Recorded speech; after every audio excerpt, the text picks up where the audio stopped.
Hai semua, yuk belajar mengenai krisis perubahan iklim dan media.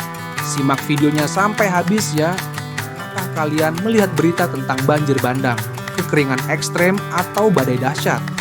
Peristiwa-peristiwa ini semakin sering terjadi dan semakin parah.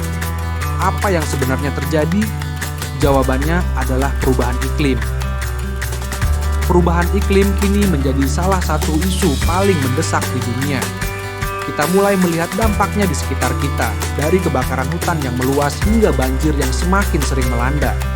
Perubahan cuaca ekstrem ini bukan hanya fenomena alam, tapi sebuah krisis yang mengancam kehidupan kita sehari-hari.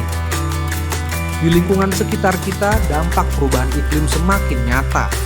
Misalnya, petani yang merasakan gagal panen karena cuaca tak menentu, atau masyarakat kota yang sering menghadapi banjir karena naiknya permukaan laut. Media sering menyoroti kejadian-kejadian ini untuk menambah kesadaran publik. Bagaimana kita memahami krisis ini sangat dipengaruhi oleh media.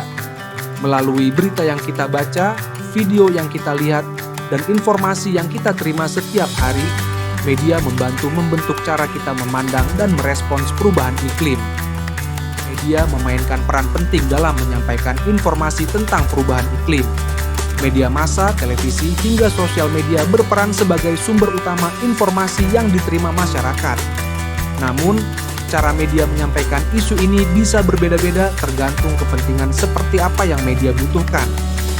Untuk memahami dampak media dalam kasus krisis perubahan iklim pada pemikiran masyarakat, kita bisa menggunakan teori kultivasi oleh George Gardner.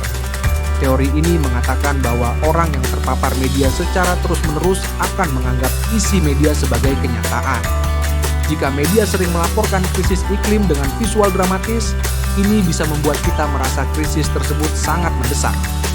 Sebagai masyarakat yang mengkonsumsi informasi dari media massa, kita harus menyikapi pemberitaan mengenai isu tersebut dengan beberapa cara, yaitu jangan mudah percaya pada semua informasi yang kita baca atau dengar.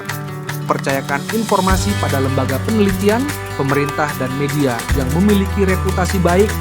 Sampaikan pendapat kita dan ajak orang lain untuk peduli terhadap perubahan iklim.